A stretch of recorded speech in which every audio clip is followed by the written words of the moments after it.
ओम मुनित्रयं नमस्कृत्य तदुक्तिः परिभाव्य च वैयाकरणसिद्धान्त कौमुदीयं विरच्यते।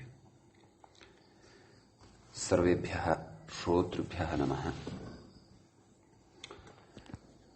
वयं तत्पुरुषप्रकरणस्य अग्रिमपाठे अधुना प्रविशामः। गतपाठे यद्यत् पठितं तदेकवारं स्मरामः। अस्माभिः गतपाठे पथसङ्ख्याव्ययादेः इत्यस्य प्रत्युदाहरणविषये विचारितम्। ततः सामान्यनपुंसकम् इति वार्तिकं पठितम्। मृदुपचति प्रातः कमनीयम् इत्यादीनि उदाहरणानि दृष्टानि। ततः तत्पुरुषोऽनैकर्मधारयः इति अधिकारारम्भः कृतः। तस्मिन् अधिकारे सूत्रद्वयं पठितम्। संज्ञायां कन्थोषीनरेषु इति एकम्, उपज्ञोपक्रमं तदाद्याचिख्यासायाम् इति च अपरम्। तस्मिन्नेव क्रमे इदानीम् अस्माभिः अग्रे सूत्राणि पठनीयानि वर्तन्ते। तत्र अग्रिमं सूत्रं भवति छायाबाहुल्ये इति। सूत्रे द्वे पदे स्तः। छाया इति एकम्, बाहुल्ये इति चापरम्। छाया इति प्रथमान्तं भवति, प्रथमाविभक्तेः एकवचनं। बाहुल्ये इति सप्तमीविभक्तेः एकवचनं भवति। तत्पुरुषोऽनैकर्मधारयः इत्यस्य इति अधिकारः नपुंसकं, सामान्यनपुंसकं, सनपुंसकम् इत्यतश्च नपुंसकम् इत्यस्य अनुवर्तनं प्रकृते जायते।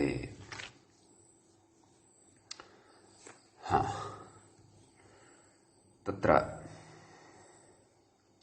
कथयति छायया तत्पुरुषस्य विशेषणात् तदन्तविधिम् अभिप्रेत्य आह येन विधिस्तदन्तस्य इत्यनेन। किमाह? छायान्तस्तत्पुरुषः नपुंसकं स्यात् पूर्वपदार्थबाहुल्ये इति। इदानीं तत्पुरुषः अपेक्षितः, कीदृशः अपेक्षितः? छायान्तः अपेक्षितः। किञ्च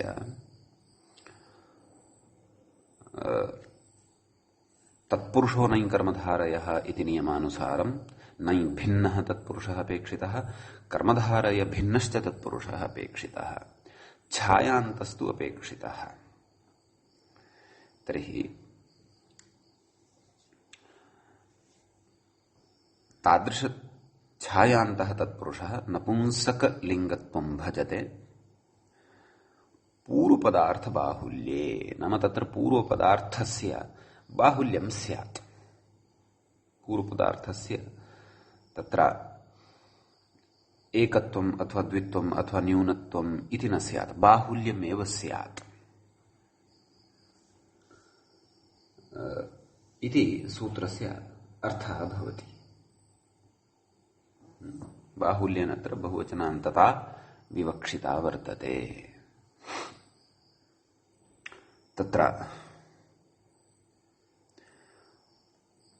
पूर्वपदार्थेति नाम पूर्वपदार्थः, नाम पूर्वपदार्थस्य एव बाहुल्यम् इति कथं लभ्यते अर्थः चेत् उच्यते कस्य बाहुल्ये इति। आकांक्षा जायते एव खलु। बाहुल्ये, छाया बाहुल्ये। छाया तु इति इत्यस्य विशेषणं तु छाया इति तु तत्पुरुषः इत्यनेन सह तत्पदं विशेषितम्। परन्तु बाहुल्यं नाम कस्य इति आकांक्षा उत्तिष्ठत्येव खलु। तर्हि तत्र उच्यते कस्य बाहुल्ये इत्याकांक्षायाम् आपादकद्रव्यनिमित्तकत्वात् छायायाः तद्बाहुल्ये इति गम्यते खलु। आपादकद्रव्यनिमित्तकत्वात् छायायाः तद्बाहुल्ये इति गम्यते। तच्च आपादकद्रव्यम् अर्थात् पूर्वपदार्थभूतम् इति भावः। अतः तत्र पूर्वपदार्थः तत्र आक्षेपात् लभ्यते बाहुल्यविषये इति। नाम आपादकद्रव्यस्य निमित्तकत्वात् तत्र आपादकद्रव्यं नाम छाया येन कृता, येन छाया अत्र जायमाना वर्तते, तत्र छायायाः कारणीभूतं यद्द्रव्यं वर्तते, छाया यस्य कारणात् तत्र जायमाना वर्तते, तर्हि कस्य कारणात् इति चेत् तत्र पूर्वपदमेव तत्र आक्षेपेण लभ्यते, पूर्वपदस्य एव तत्र प्राप्तिः जायते। उदाहरणे इतोपि आधिक्येन स्पष्टता भविष्यति। उदाहरणं दत्तम्, इक्षूणां छाया इक्षुच्छायम् इति। इक्षुः अस्माभिः ज्ञायते कः भवति, यस्मात् तादृशसस्यविशेषः यस्मात् रसः, मधुररसः लभ्यते, गुडादीनां निर्माणं येन रसेन जायते। अतः तत्सस्यं किञ्चित् उन्नतकायं भवति, नाम वृक्षवत्तु न भवति, परन्तु सामान्य गोधूमादिसस्यानाम् अपेक्षया तस्य उच्छ्रायः भवति, उच्छ्रायाधिक्यं भवति।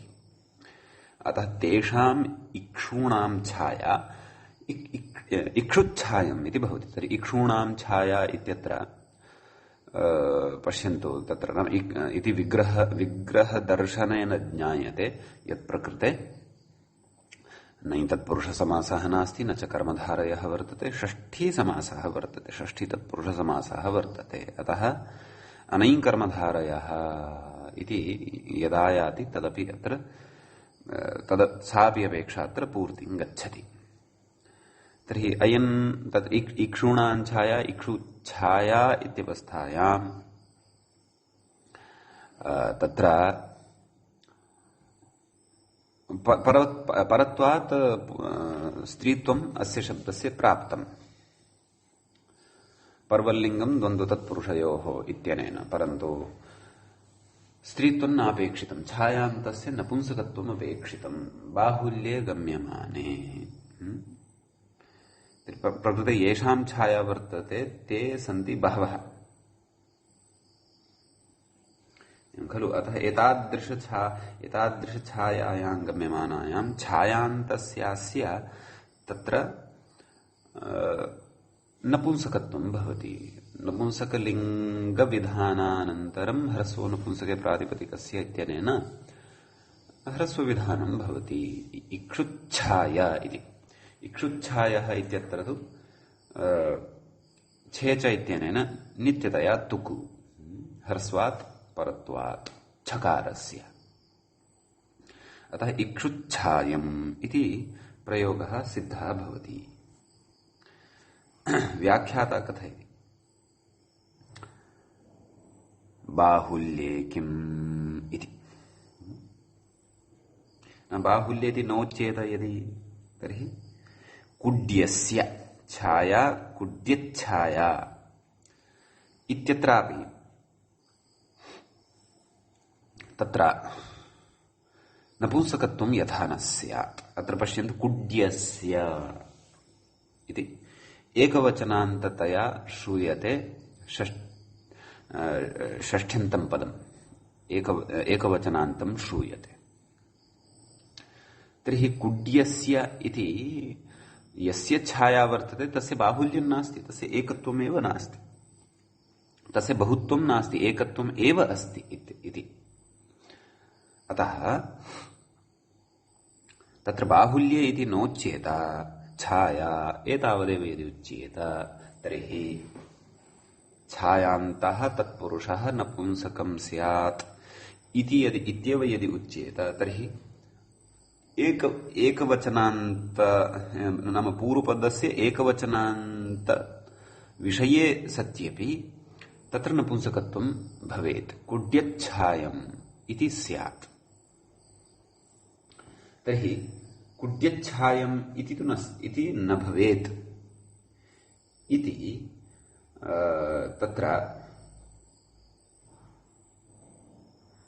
इति कृत्वा एव तत्र बाहुल्ये इति पदनिवेशः क्रियते इत्यर्थः खलु। तत्र कुड्य इति शब्दस्य अर्थः गृहविशेषः इति वा अथवा पर्वतविशेषः इति वा एकवारं किञ्चित् कोशं पश्यामि, तदर्थः विस्मृतिं गम्यते। कुड्यकं भित्तिः, गृहस्य भित्तिविशेषः इत्यस्मिन् अर्थे अपि अयं शब्दः प्रयुज्यते इति तु व्याख्यात्रा उक्तम्। ग्रन्थकारेण कश्चन विचारः इतोपि उपस्थाप्यते। किम्? इक्षुच्छाया निषादिन्यः इति। एवं खलु? इक्षुच्छाया निषादिन्यः इति रघुवंशमहाकाव्यस्य प्रयोगः वर्तते। अस्मिन् प्रयोगे कथं तर्हि इक्षुच्छाया इति प्रयोगः कृतः? इक्षुच्छाया निषादिन्यः इत्येवं प्रयोगः न युज्येत खलु। इक्षूणां छाया, तत्र इक्षुच्छाय इति खलु प्रयोगः कर्तव्यः। एकस्य एव इक्षोः छाया कियती स्यात्? तत्तु अतीव नाम इक्षुदण्डः अतीव कृशकायः भवति। अपि च तत्र प्रसङ्गानुरोधेन बहवः एव इक्षवः विवक्षिताः सन्ति रघुवंशमहाकाव्यस्य प्रसङ्गानुरोधेन। अपि च इक्षुदण्डः अथवा इक्षुक्षुपः क्वचित् एकसङ्ख्याक एव भवति इत्यपि न भवति खलु। तत्तु क्षेत्रे तस्य तु सस्योत्पादनमेव क्रियते। अतः तस्य एकस्यैव छाया इति कथम्? किञ्च महाकाव्यस्य प्रसङ्गानुरोधेन अपि तत्र बहूनाम् इक्षूणां छाया एव विवक्षिता वर्तते।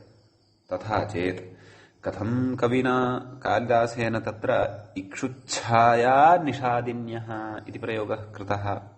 इक्षुच्छाय निषादिन्यः इति खलु प्रयोगः कर्तव्यः। परन्तु इक्षुच्छाय निषादिन्यः इति प्रयुक्ते सति तु कदाचित् तत्र छन्दोभङ्गापत्तिरपि स्यात्, यतः तत्र दीर्घ एव अपेक्षितः।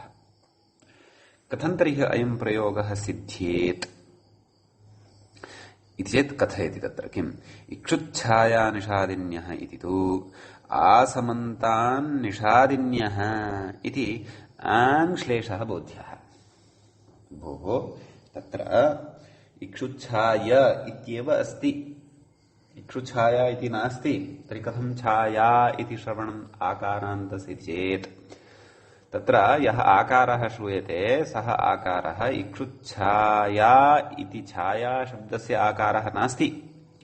तत्र इक्षुच्छाय इति अकारान्त एव शब्दः वर्तते। तर्हि अयम् आकारः कस्य इति खलु भवतः भ्रमः अथवा जिज्ञासा जायते। तत्र इक्षुच्छाय इत्यनन्तरं निषादिन्यः इति पदं नास्ति, परन्तु आनिषादिन्यः इति पदं वर्तते। तत्र आङ् उपसर्गः वर्तते, आङ्गः प्रश्लेषः वर्तते, तत्र आङ् इति प्रयुक्तः वर्तते।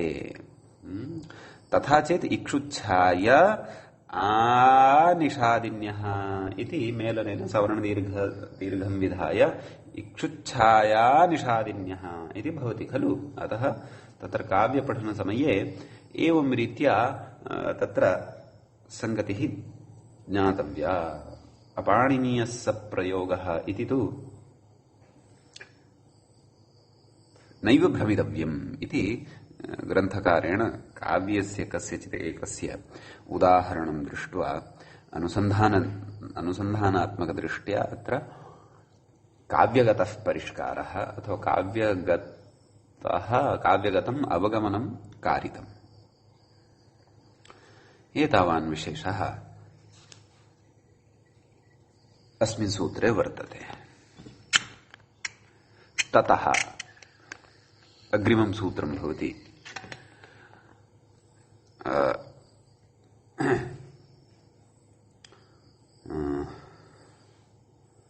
ततः पूर्वम् एका पङ्क्तिः त्यक्ता अभूत् खलु, तामपि वदामि। छायाबाहुल्यस्यैव विभाषासेनासुराच्छायाशालानिशानाम् इति विकल्पस्यायमपवादः। छायाशब्दान्तस्य नपुंसकत्वं येन सूत्रेण उच्यते, येन अन्येन सूत्रेण उच्यते, तत्सूत्रम् अचिरेण एव अस्माभिः अधुनैव तत्पुरुषसमासस्य अन्ते अन्तिमसूत्रत्वेन पठिष्यते। तर्हि तेनैव सिद्धे कुतः इदं सूत्रं यतः छाया शब्दः तत्रापि पठितः, विभाषा सेनासुराच्छाया शालानिशानाम् एवं रीत्या। तर्हि तत्र तेनैव छायान्तस्य नपुंसकत्वं भवति। किमर्थमिदम् इति चेत् एतद् तेन तु विकल्पेन क्रियते, विभाषा इति उच्यते तेन, परन्तु छायान्तस्य तत्पुरुषान्तः तत्र नित्यतया एव नपुंसकत्वं प्राप्नुयात् बाहुल्ये गम्यमाने इत्यपि तत्र स्मर्तव्यम्। पूर्वपदस्य पूर्वपदार्थबाहुल्ये गम्यमाने, तदर्थं नित्यविधानार्थम् इदं सूत्रं छायाबाहुल्ये इत्यपि बुद्धौ स्थापनीयम्। अस्तु, इदानीं तत्र तत्पुरुषस्य नपुंसकसंज्ञायाः एव क्रमे वयम् अग्रिमं सूत्रं प्रविशामः। अग्रिमं सूत्रं भवति सभा राजा मनुष्यपूर्वा इति। तत्र सभा इति प्रथमान्तं पदं भवति, प्रथमं पदं। द्वितीयं पदं भवति राजा मनुष्यपूर्वा इति। तदपि प्रथमाविभक्तेः एकवचनमेव भवति, एवं खलु। न मनुष्यः अमनुष्यः, एवं खलु। न तत्पुरुषसमासः भवति। अग्रे विग्रहः व्याख्यात्रापि उच्यमानः वर्तते। राजा च अमनुष्यश्च, राजा मनुष्यौ।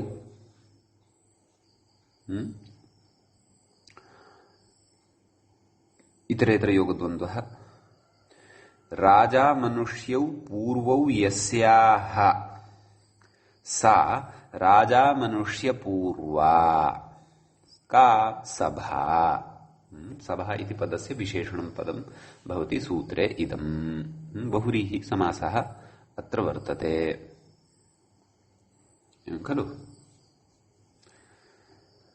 कथयति सभया तत्पुरुषविशेषणात् तदन्तविधिः। यथा गतसूत्रे छायया तत्पुरुषविशेषणत्वम् आसीत्, तद्वदत्रापि सभया तत्पुरुषविशेषणात् तदन्तविधिः। येन विधिस्तदन्तस्य इत्यनेन तदन्तविधिः भवति।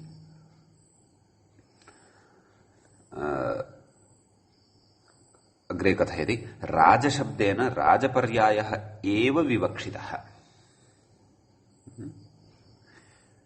न तु राजशब्दः विवक्षितः, न तु राजन् शब्दः इति। अग्रे कथयति राजन् शब्दः नात्र विवक्षितः, परन्तु राजा इति शब्दस्य ये पर्यायशब्दाः सन्ति अन्ये, ईश्वरः, इनः अथवा अन्यत् इन्द्रः इत्यादयः शब्दाः एव अत्र राजन् शब्देन गृह्यन्ते। राजन् शब्दस्तु न गृह्यते। तदाह सूत्रार्थं कथयति किम् राजपर्यायपूर्वम् इति। किमुक्तम् मूले राजपर्यायपूर्वः अमनुष्यपूर्वश्च सभान्तः तत्पुरुषः नाम तादृश तत्पुरुषः यस्य पूर्वपदं राजपर्यायवाचकं भवति अथवा राजपर्याय शब्दः भवति।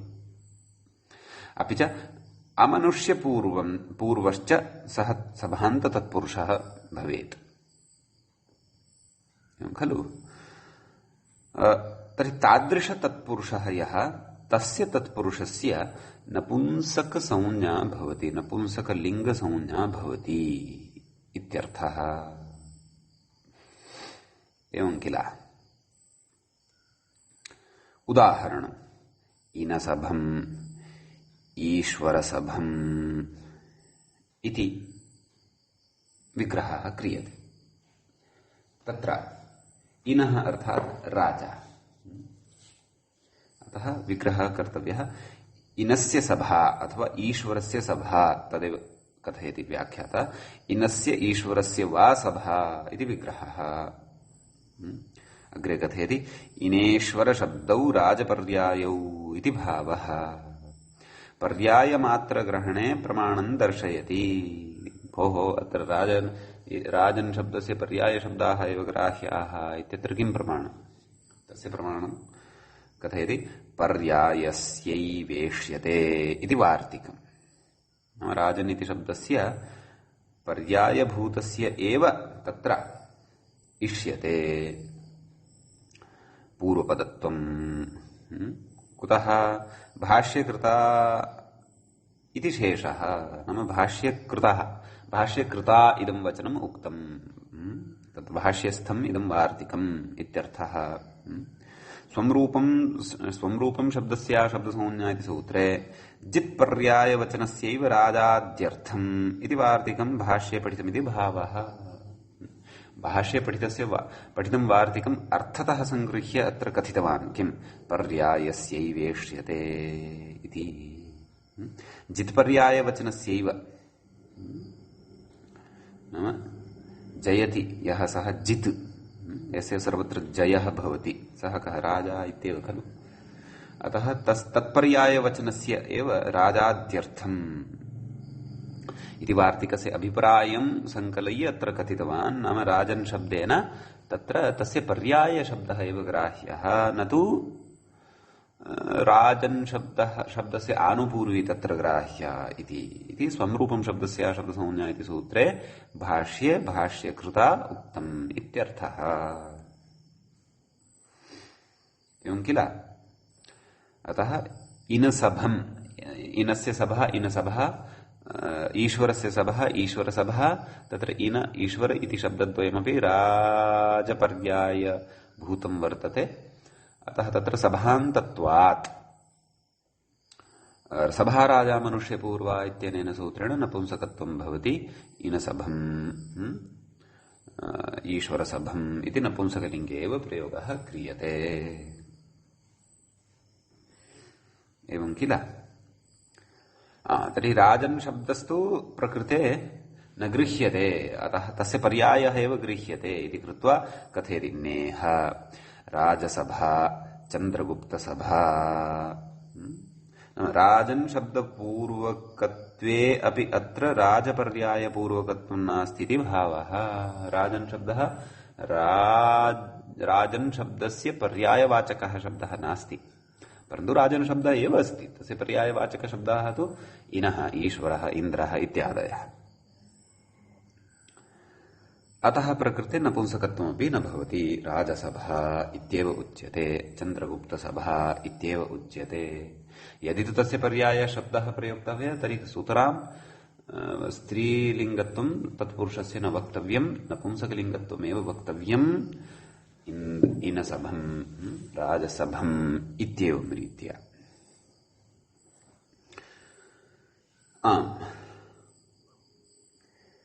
अग्रे कथयति ननु अमनुष्यपूर्वकत्वात् देवसभा इत्यादावपि स्यात्। अमनुष्यपूर्वकत्वम् इत्यपि उक्तं खलु। तस्य उदाहरणं वक्ष्यते। रक्षस्सभम् पिशाचस्सभम् तत्र रक्षसान् सभा रक्षस्सभम् रक्षः रक्षसी रक्षांसि नपुंसकलिङ्गे भवति रक्षः नाम राक्षसः पिशाचस्सभम् पिशाचानां सभा पिशाचस्सभम् तर्हि तत्र अमनुष्य नाम राक्षसः मनुष्यः न भवति खलु अमनुष्यः भवति कुतः मनुष्यत्वं नास्ति तस्मिन् एवमेव पिशाचाः मनुष्यरूपाः न भवन्ति अमनुष्यरूपाः भवन्ति अतः तत्र अमनुष्यपूर्वकत्वात् सभान्त तत्पुरुषः अयं नपुंसकतां भजते मनुष्य रक्षस्सभं पिशाचस्सभम् इति उदाहरणं द्वयं भवति तत्र परन्तु कश्चन विचारः अस्ति भो यथा मनुष्य राक्षसः अथवा पिशाचः अमनुष्यवाचकः तद्वत् देवः अपि अमनुष्यवाचकः भवति खलु अथ देवानां सभा तत्र इति विग्रहे कृते देवसभम् इति स्यात् कुतः पूर्वपदम् अमनुष्यवाचकं वर्तते अमनुष्यवाचकपूर्वपदस्य वयम् इदानीम् उदाहरणं पश्यन्तः स्मः तर्हि पूर्वपदम् अमनुष्यवाचकम् अस्ति इति कृत्वा कः देव इति तर्हि तत्रापि नपुंसकत्वं स्यात् देवसभम् इति चेत् तथा न भवति कुतः तत्र अमनुष्यशब्देन केवल पिशाचाः एव गृह्यन्ते राक्षसाः पिशाचाः एव गृह्यन्ते न तु अन्ये देवादयः न गृह्यन्ते तत्र कथयति ननु अमनुष्यपूर्वकत्वात् देवसभेत्यादावपि स्यात् नाम इत्यत्रापि नपुंसकत्वं स्यात् इत्यत आह अमनुष्यशब्दः रूढ्या इति मूले उक्तवान् किम् अमनुष्यशब्दः रूढ्या रक्षः पिशाचारीन् आह अमनुष्यशब्दः तत्र देवेभ्यः न प्रयुज्यते तद् रूढिवशादेव ये राक्षसाः सन्ति येषु मनुष्यत्वं नास्ति अपि च ये पिशाचाः सन्ति येषु च मनुष्यत्वं नास्ति तादृशेभ्यः राक्षसेभ्यः पिशाचेभ्यः एव अमनुष्यशब्दः प्रयुज्यते देवं वक्तुम् अमनुष्यशब्दः न प्रयुज्यते कथं तादृशी रूढिरेव नास्ति अमनुष्यशब्दः अमनुष्यशब्देन वयं राक्षसम् अथवा पिशाचमेव गृह्णीमः रक्षः अथवा पिशाचमेव गृह्णीमः रक्षः एव पिशाचमेव जानीमः इति कृत्वा तद् रूढ्या नाम तद् रूढी एव तथा परम्परा तथा वर्तते भाषायां व्यवहारः तथा वर्तते अतः तेषामेव अत्र ग्रहणं भवति न तु देवादीनाम् अतः देवानां सभा तु देवसभा इत्येव भवति न तु देवसभम् इति भवति इति अभिप्रायः अग्रे कथयति व्याख्याता असुरशब्दः दैत्यानिवेति भावः नाम असुरशब्दः दैत्यान् यथा कथयति नाम असुरशब्दः दैत्यान् यथा कथयति तद्वद् अमनुष्यशब्दः अपि रक्षः अथवा पिशाचान् कथयति इति तत्र एकं निदर्शनं दत्वा इतोपि स्फुटतया बोधयन् अस्ति नाम असुरः न असुरः असुरः तर्हि असुरशब्दात् किं वयं मनुष्यार्थं गृह्णीमः वा न खलु अतः तत्र असुरशब्देन तत्र दैत्यादीनामेव यथा ग्रहणं भवति तद्वत् प्रकृते अमनुष्यशब्देन देवानां ग्रहणं न भवति परन्तु रूढ्या रक्षसां पिशाचानामेव च ग्रहणं भवति इत्यर्थः अतः तत्र देवसभम् इति तु प्रयोगः न भवति इति अर्थः एतावान् विशेषः सभाराजा मनुष्यपूर्वा इति सूत्रे वर्तते अस्य किञ्चित् विशेषः इतोपि अवशिष्टः वर्तते तत्तु अग्रिमसूत्रस्य पठनेन पूर्णतां यास्यति एवं तर्हि वयम् अग्रिमसूत्रं प्रविशामः अग्रिमं सूत्रं भवति अशाला च इति तत्र अशाला इति प्रथमा विभक्तेः एकवचनं भवति च इति अव्ययपदं भवति तत्र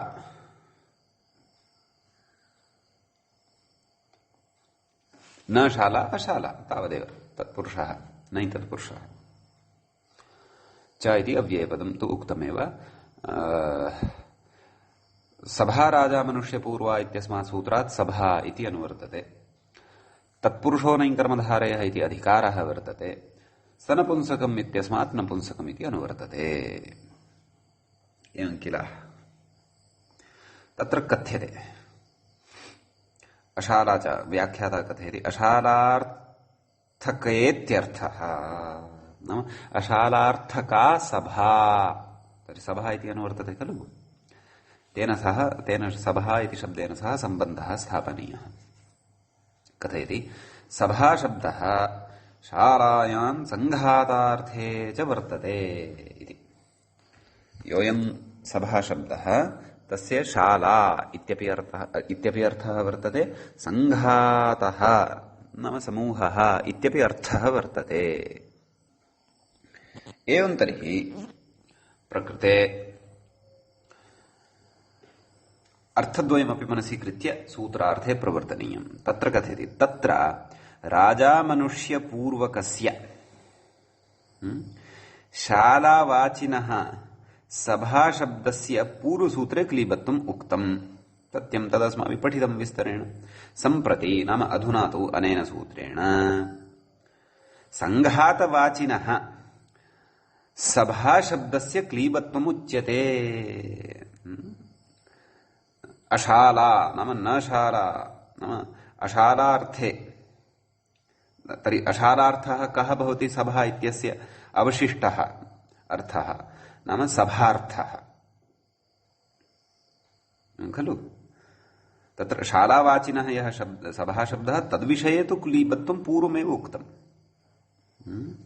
पूर्वं यानि यानि उदाहरणानि अस्माभिः उदाहृतानि तत्र सभा शब्दस्य शाला इति अर्थः अवगन्तव्यः अधुना यानि उदाहरणानि उदाह्रियमाणानि वर्तन्ते तत्र तु अशालार्थः वर्तते कुतः अशाला इत्येव उक्तम् कुतः यतः सभा शब्दस्य अर्थद्वयं शाला सङ्घातश्च तर्हि प्रकृते सङ्घातार्थे उदाहरणानि वर्तन्ते सङ्घातो नाम समूहः इति स्पष्टता बुद्धौ स्थापनीया अतः सभा शब्दस्य क्लीबत्वम् उच्यते इत्यत आह सूत्रार्थम् आह सूत्रार्थः कः सङ्घातार्था या सभा नाम सभा शब्दस्य यदा सङ्घातार्थः नाम समूहार्थः यदा स्वीक्रियते तदन्तस्तत्पुरुषः क्लीबं स्यात् सङ्घातार्थे प्रयुज्यते यः शाला शब्दः तदन्तस्तत्पुरुषः अपि तत्र नपुंसकलिङ्गे स्यात् इति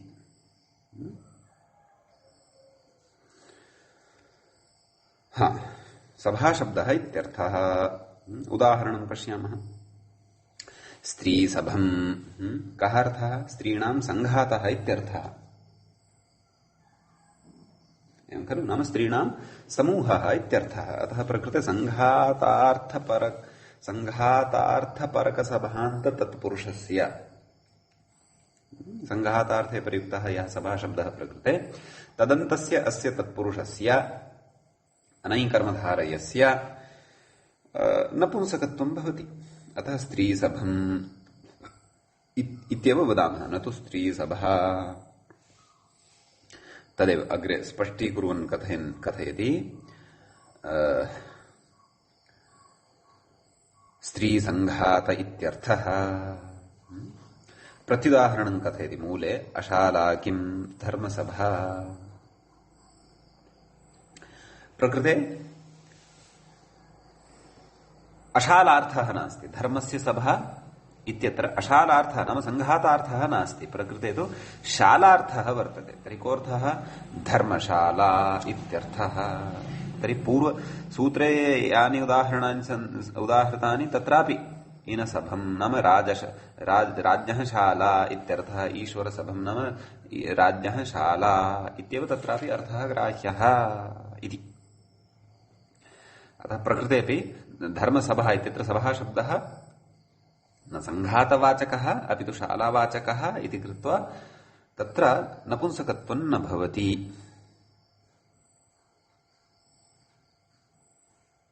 एवं खलु? परन्तु तत्र प्राक्तनसूत्रे कश्चन तत्र भिन्नः अपि नियमः आसीत्। नाम पूर्वपदत्वं तत्र राजवाचकः राजन् शब्दस्य पर्यायवाचकः अपि अमनुष्यपूर्वकः एव भवति स्म। प्रकृते धर्म शब्दः यः वर्तते, धर्मसभा इत्यत्र, सः न तु राजन् शब्दस्य पर्यायः वर्तते न च अमनुष्यवाचकः वर्तते। अमनुष्यत्वेन तत्र रक्षः पिशाचादीनामेव ग्रहणम् इति उक्तमेव। अतः धर्मः इति अमनुष्यवाचकः वर्तते इति तु अत्र संशयः न स्थापनीयः। अतः धर्मसभा इत्येव तत्र सूक्ष्मां बुद्धिं कृत्वा तुलनां च विधाय स्त्रीत्वमेव प्रकृते भवति इत्येव तत्र निर्णयः युज्यते इत्यर्थः। एवं खलु? एतावान् विशेषः अशालाचा इति सूत्रस्य वर्तते। इदानीं वयम् अग्रे तत्पुरुषसमासस्य अन्तिमं सूत्रं पठामः प्रकृतप्रकरणानुसारम्। यद्यपि इदमेव तत्पुरुषसमासस्य अन्तिमं सूत्रमिति न। कुतः? यतः वैदिकी व्यवस्था, छान्दसव्यवस्था तु अत्र नास्ति, तत्तु प्रकरणान्ते भवति। अतः परन्तु प्रकृतप्रकरणे, प्रकृतग्रन्थस्य प्रकरणे तत्पुरुषसमासस्य इदमेव अन्तिमं सूत्रं भवति। सूत्रमस्ति विभाषासेनासुराच्छायाशालानिशानाम् इति। तत्र विभाषा इति प्रथमा विभक्तेः एकवचनं, सुराच्छायाशालानिशानाम् इत्यत्र च षष्ठ्यन्तं, प्रथमार्थे प्रकृते षष्ठी विभक्ति प्रयुक्ता वर्तते इति कथयति व्याख्याता। प्रथमार्थे षष्ठी। तत्र उच्यते तत्पुरुष इत्यनुवृत्तं सेनादिभिर्विशिष्यते, अतः तदन्तविधिः। तदाह किमाह एतदन्त इति सेनासुराच्छायाशालानिशानम् इत्यस्यापि विग्रहः खलु। तत्र किम् इतरेतरयोगद्वन्द्वः वर्तते। सेना च सुरा च छाया च शाला च निशा च सेनासुराच्छायाशालानिशाः तासाम् सेनासुराच्छायाशालानिशानाम् एवम्। छे च दीर्घात् पदान्ताद् वा इति सूत्रपठनसमये इदं सूत्रं सन्धिप्रकरणे स्मर्यते ज्ञापकत्वेन। तद् श्रोतारो भवन्तः स्मरेयुः इति अहं विश्वसिमि। अन्यथा तत्र गत्वा एकवारं पठितुं शक्यते पुनरपि भवतु।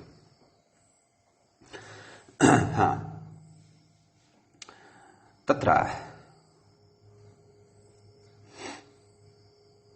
सूत्रार्थे प्रवेष्टव्यम्। एतदन्त इति किमुक्तम्? एतदन्तः तत्पुरुषः क्लीबं वा स्यात्। एतदन्तः नाम तत्र कथयति प्रत्येकाभिप्रायम् एकवचनम् इति। एतदन्तस्तत्पुरुषः। एतच्छब्देन तत्र सेनासुरादयः सर्वेपि परिगणिताः भवन्ति। नाम प्रत्येकस्य अभिप्रायं प्रकटयितुम् एकवचनं प्रकृते प्रयुक्तम्। अतः सेनान्तः तत्पुरुषः, सुरान्तः तत्पुरुषः, छायान्तः तत्पुरुषः, शालान्तः तत्पुरुषः, निशान्तः च तत्पुरुषः, अपि च स तत्पुरुषः नै तत्पुरुषभिन्नः कर्मधारय तत्पुरुषभिन्नश्च यदा भवति तदा तस्य क्लीबत्वं भवति, नपुंसकलिङ्गत्वं भवति इत्यर्थः। क्रमशः उदाहरणानि पश्यामः। तत्र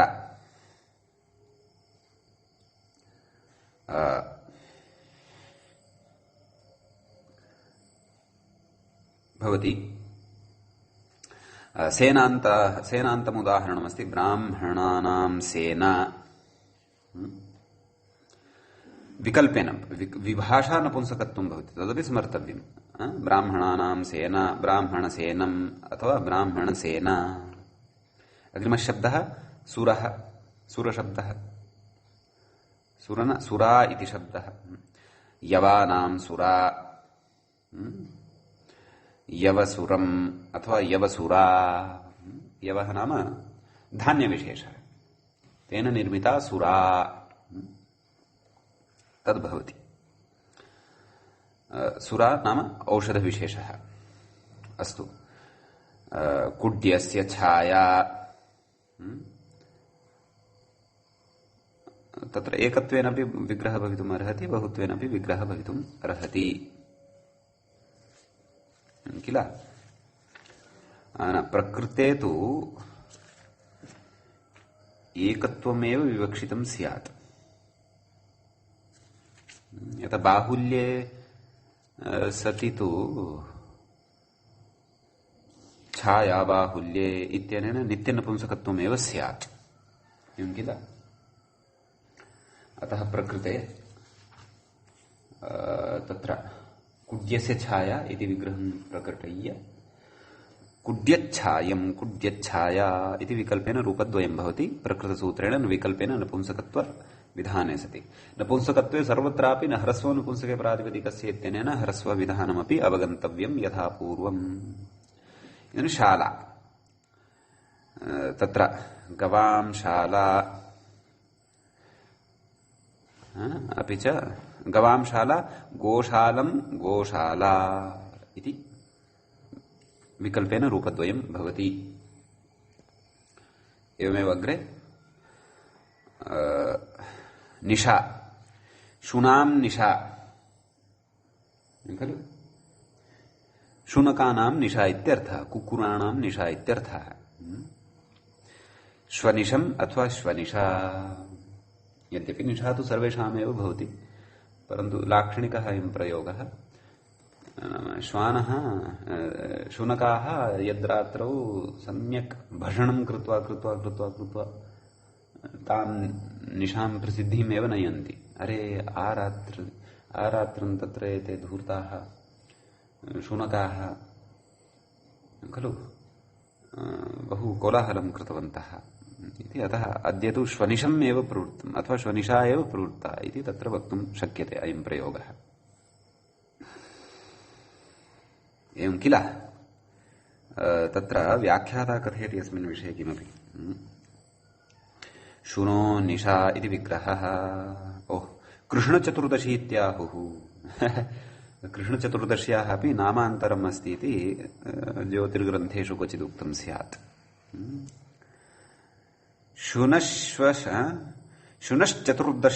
शुनश्चतुर्दश्याम् उपवसतः पश्यामः इति तीर्यगधिकरणे शाबरभाष्ये स्थितम् ओहो तत्र प्रयोगः कृतः वर्तते शाबरभाष्ये प्रयोगः कृतः वर्तते मीमांसाशास्त्रस्य भाष्यं शाबरभाष्यमिति नाम्ना प्रसिद्धं तत्र कश्चन प्रयोगः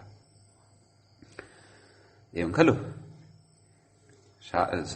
निशानाम् एवञ्च सर्वाणि उदाहरणानि सम्पन्नानि अग्रे कथयति तत्पुरुषो नैं कर्मधारयः इति अनुवृत्तेर्नेह नाम सः अधिकारः आयाति एव खलु अत्र अतः अत्र न क्व दृढसेनो राजा दृढः सेना यस्य इति बहुव्रीहि वर्तते अतः तत्पुरुषाभावात् न क्लीबत्वविकल्पः इति अपि च अन्यपदार्थप्रधानत्वात् पुंलिङ्गत्वमेव इत्यर्थः अतः दृढसेन अयं राजा दृढसेनः वर्तते इत्येव तत्र वक्तव्यम् एवं किल अग्रे उदाहरति प्रत्युदाहरति किम् असेना इत्यत्रापि न भवति कुतः न सेना असेना इति तत्र विग्रहः परन्तु सत्यं तत्पुरुषसमासः वर्तते परन्तु नै तत्पुरुषसमासः वर्तते अतः नै समासत्वान् नक्लीबत्वविकल्पः इति नाम नै समासः प्रकृते वर्तते अतः नपुंसकत्वविकल्पः न भवति इति कृत्वा तत्र परवल्लिङ्गं द्वन्द्वतत्पुरुषयोः इत्यनेन सेना इत्यस्य एव लिङ्गम् अस्य नै तत्पुरुषस्य भवति असेना इत्येव उच्यते एवमेव अन्यदपि प्रत्युदाहरणं परमसेना इति परमा चासौ सेना च इति कर्मधारयः वर्तते। अकर्मधारे अनैकर्मधारयः इति निषेधवशात् प्रकृते अपि नपुंसकत्वं न भवति, परन्तु परवल्लिङ्गता एव भवति। अतः परमसेना तदेव उक्तं किं कर्मधारयत्वात् न क्लीबत्वम्। अग्रे कथयति तत्पुरुषो नैं कर्मधारयः इत्यधिकारस्य अत्रैव प्रयोजनमिति कैयटे प्रपञ्चितम्। येषु प्रयोगेषु एव तस्य प्रयोजनमस्ति इति कैयटेन प्रपञ्चितं वर्तते। अन्यत्र कदाचित् प्रकारान्तरेणपि इष्टसिद्धिर्जायेत इति अभिप्रायः स्यात्। तदर्थं कैयट एव मृग्यः नाम द्रष्टव्यः अन्वेषणीयः इत्यर्थः। इति श्रीमद्वासुदेव दीक्षित विदुषा विरचितायां सिद्धान्तकौमुदी व्याख्यायां बालमनोरमाख्यायां तत्पुरुषसमासप्रकरणम्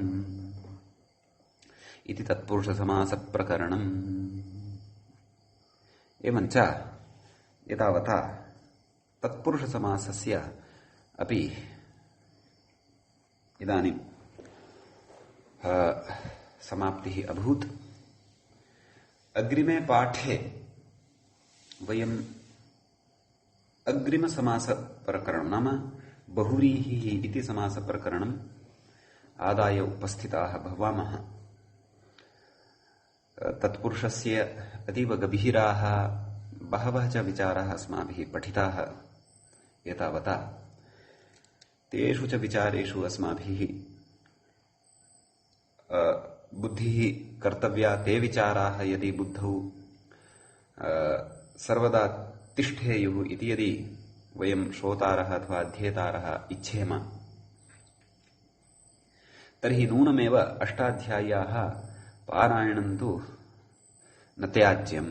अष्टाध्याय्याः पारायणम् अवश्यमेव कर्तव्यं। तत्रापि अवगमनपूर्वकम् अष्टाध्याय्याः पारायणं यदि क्रियेत तर्हि नितान्तं कौमुद्याः विचाराः बुद्धौ तिष्ठन्ति। कौमुद्याः अवगमनम् अष्टाध्याय्याः पारायणं यदि वयं नव्यक्रमे स्मः। प्राचीनक्रमे कौमुद्याः अवगमनं काशिकायाः काशिकायाः अवगमनम् अष्टाध्याय्याः च पारायणम्। अष्टाध्याय्याः पारायणं तु सर्वत्रापि अस्माभिः आचरणीयमेव। अतः एवं रीत्या तत्र स्पष्टता जायते इत्यर्थः। एवञ्च एतावता अत्रैव वयं मङ्गलं कुर्मः। अग्रिमपाठे अग्रिमसमासमादाय उपस्थिताः भवामः। मुनित्रयं नमस्कृत्य तदुक्तिः परिभाव्य च वैयाकरणसिद्धान्तकौमुदीयं विरच्यते। सर्वेभ्यः शुभदिनं, सर्वेभ्यः मङ्गलाशंसनं च। श्रोतृभ्यः नमः।